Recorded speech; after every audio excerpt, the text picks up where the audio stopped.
नमस्कार, मैं हूं डॉक्टर चक्षु और आज हम बात करेंगे हाइड्रास्टिस कैनेडेंसिस के बारे में और आपको बताएंगे इसके क्या बेनिफिट्स हैं। सेल्फ मेडिकेशन में जब आपको इस दवा को इस्तेमाल करना चाहिए तो कौन से सिम्टम्स हैं जिसके ऊपर ये दवा बहुत अच्छे रिजल्ट्स देगी और सेल्फ मेडिकेशन में इसकी सही डोसेज क्या है उन सिम्टम्स के हिसाब से। बातों को समझने के लिए वीडियो को पूरा देखिए, समझ में आए थम्स अप दीजिए और अगर पहली बार मुलाकात है सब्सक्राइब करना बिल्कुल मत भूलिए।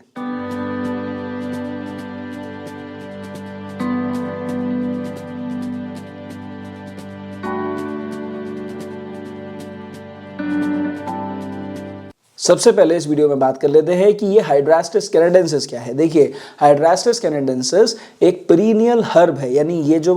पौधा है, जड़ी बूटी है, ये पौधा सिर्फ 2 साल तक जिंदा रहता है। ये पौधा आपको सिर्फ नॉर्थ अमेरिका में ही मिलेगा। इसकी एक और वैरायटी है जो जापान में मिलती है। अब अगर इस पौधे को आप इस्तेमाल करना चाहते हैं दवा बनाने के लिए तो आपको इस पौधे को नॉर्थ अमेरिका से ही मंगवाना पड़ेगा। अब नॉर्थ अमेरिका के जो लोग हैं सालों से इस पौधे से को जो है एंटी इंफ्लेमेटरी, एंटी एनाल्जेसिक या फिर एंटी हिस्टामिनिक और साथ में एंटी कैंसरस प्रॉपर्टीज के लिए इस्तेमाल करते आ रहे हैं। इस दवा को आप आम भाषा में ऑरेंज रूट या गोल्डन सील भी बोल सकते हैं। तो अगर आप नेट पर ढूंढना चाहते हैं कि भाई हाइड्रास्टिस के और क्या क्या बेनिफिट्स हैं तो आप गोल्डन सील के नाम से ढूंढिए, आपको बहुत सारे बेनिफिट्स इसके दिखाई देंगे जो कि ऑलरेडी यूएस बेस्ड वेबसाइट्स के ऊपर, वीडियोस के ऊपर बहुत सारा आपको मिल जाएगा। होम्योपैथी में इस दवा को इस्तेमाल करने से पहले आपको समझना पड़ेगा ये दवा किसे सूट करती है। देखिए, ये दवा बेसिकली ओल्ड एज पेशेंट्स को सूट करती है या फिर उन मरीजों को सूट करती है जो बहुत ही जल्दी थक जाते हैं, किसी बीमारी से ग्रस्त हैं जिसकी वजह से शरीर का वजन कम होता जा रहा है, बहुत ज़्यादा कमज़ोरी आ गई है। प्री कैंसरस या कैंसरस कंडीशंस में इसका एक बहुत अच्छा रोल है, वहाँ से मरीज़ की रिकवरी में बहुत अच्छा रोल प्ले करती है। इसका मेजर सिम्टम है वो है दुखन, यानी अगर मरीज़ को कोई भी परेशानी है जिसमें हमें लगता है हमें हाइड्रास्टिस देनी चाहिए तो मरीज़ को दुखन हर समय बनी रहेगी, दर्द हर समय बना रहेगा। उस दर्द को वो एक्सप्लेन नहीं कर पाएगा लेकिन हर समय एक हल्का सा असहनीय सी दुखन उसको मौजूद रहेगी, या तो उस पर्टिकुलर पार्ट में या लगभग पूरे शरीर में। इसके अलावा इसके जो भी डिस्चार्जेस होते हैं, यानी चाहे वो पेशाब के रास्ते डिस्चार्ज हो, चाहे वो आपके जो स्टूल है उसके थ्रू डिस्चार्ज हो, नाक से डिस्चार्ज हो, कान से डिस्चार्ज हो, थूक का डिस्चार्ज हो, बलगम का डिस्चार्ज हो, कोई भी डिस्चार्जेस जो होंगे वो येलो कलर के होते हैं, पीले रंग के, बहुत ही गाढ़े, चिपचिपे और एकदम लंबे तार जैसे डिस्चार्जेस उसके होते हैं। ये वो सिम्टम्स हैं जिसके ऊपर हाइड्रास्टिस कैनेडेंसिस को हमेशा प्रेस्क्राइब करना चाहिए या लेना चाहिए और आपको रिजल्ट हमेशा मिलेंगे। अब बात करते हैं उन सिम्टम्स के बारे में जिसमें सेल्फ मेडिकेशन में आप हाइड्रास्टिस कैनेडेंसिस ले सकते हैं। देखिए, अब मैंने उन सिम्टम्स को 3 पार्ट में डिवाइड किया है। पहला हो गया यूआरटी यानी अपर रेस्पिरेटरी ट्रैक्ट इन्फेक्शंस, दूसरा हो गया एलआरटीआई यानी लोअर रेस्पिरेटरी ट्रैक्ट इन्फेक्शंस और तीसरे हो गए हमारे पेट संबंधी परेशानी। तो इन 3 तरह की कंप्लेंट्स में हाइड्रास्टिस आप कभी भी यूज कर सकते हैं। देखिए, अपर रेस्पिरेटरी ट्रैक्ट की सबसे पहले बात कर लेते हैं। अपर रेस्पिरेटरी ट्रैक्ट का मतलब हो गया हमारे गले तक के जो भी लक्षण आते हैं उसमें हम अपर रेस्पिरेटरी ट्रैक्ट बोलते हैं। तो अगर आप ऊपर से शुरू करें तो अगर साइनोसाइटिस आपको नाक में हो रहा है, साइनस यानी साइनसेस में स्वेलिंग आ रही है इन सारे एरियाज में, साइनस हेडेक आपको हो रहा है, साइनस की वजह से बहुत ज़्यादा डिस्चार्ज, आपको गाढ़ा गाढ़ा पीला पीला डिस्चार्ज, चिपचिपा डिस्चार्ज हो रहा है, हर समय सर में आपको दुखन सी बनी हुई है, खासकर इस एरिया में या इस एरिया के अंदर, नाक में जो आपका बलगम साइनसेस की वजह से बन रहा है वो नाक के थ्रू मुंह के रास्ते पीछे से यानी पोस्ट नेजल ड्रिप उसका लगातार हो रहा है। अगर आप कान में बात करें तो हर समय कान में दुखन सी बनी हुई है, ऐसा लग रहा है जैसे कान में आवाज़ें आ रही हैं, टिनाइटिस लाइक कंडीशन है। कान में भी इन्फेक्शन हो सकता है जिसे हम एएसओएम यानी एक्यूट सप्यूरेटिव ओटाइटिस मीडिया यानी कान में का जो छेद है, कान का जो हमारा पर्दा है उसमें अगर छेद हो जाए, उसमें से डिस्चार्ज आने लग जाए पीला पीला गाढ़ा गाढ़ा सा, तो ऐसी कंडीशन में जो है एक बहुत अच्छा रोल प्ले करती है जब कान में भयंकर दुखन होने लग जाए, आवाज़ें आने लग जाएं, भारीपन शुरू हो जाए। अगर आप गले में आ जाते हैं तो गले में पीछे की तरफ फेरिंग्स में बहुत ज़्यादा स्वेलिंग होने लग जाए, टॉन्सिल्स में बहुत ज़्यादा स्वेलिंग होने लग जाए, पूरा गला पीछे से छिलने लग जाए, भारीपन दुखन मरीज को होने लग जाए, ज़बान के ऊपर लाल लाल पूरा लालिमा आने लग जाए, स्वेलिंग हो जाए, ग्लोसाइटिस जिसको हम बोलते हैं, ऐसी कोई कंडीशन हो जाए, टंग के यानी जीभ के किनारे से दांतों के निशान बनने लग जाएं, और अगर आपका जो गला है, गले में हर समय दर्द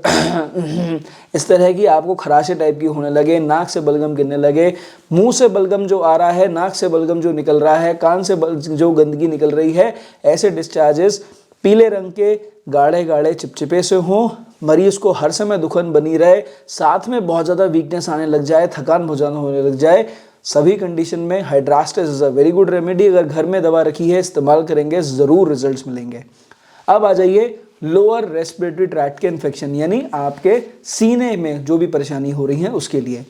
अब अगर सीने के सिम्टम्स की बात करेंगे तो देखिए, मुख्य तौर पर हमारे ओल्ड एज में जब हमारे चेस्ट इन्फेक्शंस होने लग जाएं तो उसमें हाइड्रास्टिस बहुत अच्छी दवा है, चाहे वो एलर्जिक ब्रोंकाइटिस हो, यानी खांसी जो एलर्जी की वजह से हो रही हो, या फिर आपको ब्रोंकिएक्टिस हो रहा हो, हमारे ब्रोंकियल्स यानी जो हमारे ब्रोंक्यूल्स होते हैं वहाँ पर स्वेलिंग आने लग जाए, इन्फ्लेमेशन होने लग जाए, या फिर हमें एस्थमा लाइक सिम्टम्स होने लग जाए, सांस लेने में दिक्कत हो, गहरी गहरी सांस लेनी पड़ रही हो, हमारे चेस्ट में किसी तरह का कोई ट्यूमर लंग्स में होने लग जाए, या हमारे लंग्स में पानी भर जाए और उसके बाद मरीज़ को प्लूरेसी लाइक सिम्टम्स हो, निमोनिया लाइक सिम्टम्स हो, और हमारे मरीज़ को बहुत थकान हो, बहुत कमज़ोरी लगे, उठने का मन नहीं कर रहा है, पड़े रहने का मन कर रहा है, और ऐसे में हमारे पास कोई दवा नहीं है, ऑलरेडी बहुत सारी आयुर्वेदिक एलोपैथिक दवाई चल रही हैं, अगर हाइड्रास्टिस घर में रखिए, आप इस्तेमाल करेंगे, आपको ज़रूर बहुत अच्छे आपको रिजल्ट्स मिलेंगे ऐसी लोअर रेस्पिरेटरी ट्रैक्ट के इन्फेक्शंस के अंदर,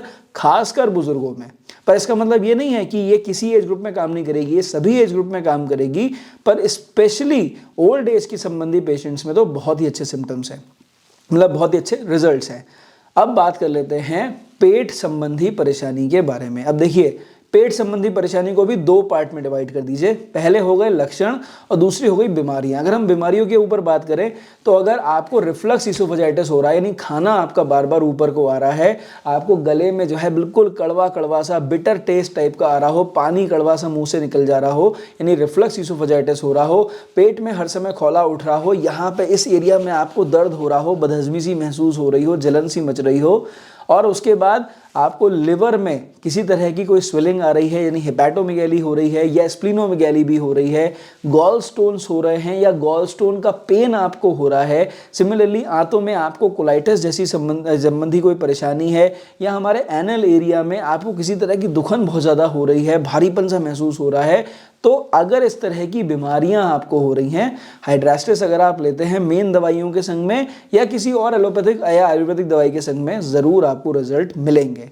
अब अगर आप लक्षणों के बारे में बात कर लें, सिम्टम्स के बारे में, बीमारी छोड़ दीजिए, अब सिम्टम्स के बारे में बात कर लें, तो अगर सपोज आपका पेट फूल जा रहा है, डकारें बहुत ज़्यादा आ रही हैं और उसके संग में आपको पीछे से भी गैस पास होने लग जा रही है, हर समय जलन महसूस हो रही है, पेट आपका गुम हो जा रहा है, आपको पता ही नहीं चल रहा मेरे पेट में हो क्या रहा है, सडनली गुम हो गया, हल्की सी दुखान हर समय महसूस हो रही है, मरीज हल्का सा कराह रहा है, अजीब सा लग रहा है, कुछ अजीब सा पेट मेरा गुम हो गया है, मुझे कुछ समझ में नहीं आ रहा क्या हो रहा है, कुछ ना कुछ तो हो रहा है मेरे पेट में, और वीकनेस हो रही है, धीरे धीरे करके मरीज का वजन कम होता जा रहा है, बहुत ज़्यादा थकान हर समय मरीज को लग रही है, सिर्फ पड़े रहने का मन कर रहा है, उसे कॉन्स्टिपेशन भी हो रहा है, कब्जियत भी हो जा रही है, और कभी अगर डायरिया हो रहा है तो इतना डायरिया हो जा रहा है कि उसको सडनली बहुत ज़्यादा वीकनेस आ जा रही है।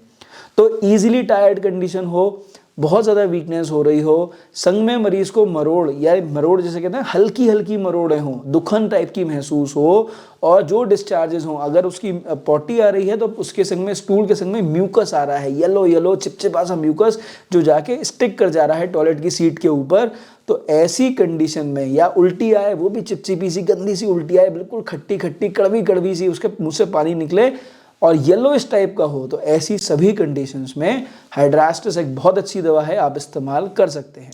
लास्ट में आपको बताऊं, ये होम्योपैथी में एक बहुत ही अच्छी एंटी कैंसरस रेमेडी भी है। अगर आपके घर में कोई ऐसा पेशेंट है जो वास्तव में जिसको कैंसर डायग्नोज्ड है और उसको बहुत वीकनेस है, खासकर अगर उसका कैंसर का स्टेज 2 या स्टेज 3 कैंसर है, पेशेंट बेड रिडन कंडीशन के ऊपर है और उसके बाद उसको बहुत वीकनेस है, उसके डिस्चार्जेस बहुत ही खराब हैं, बहुत गंदे डिस्चार्जेस हैं जो उसकी बॉडी से बाहर आ रहे हैं,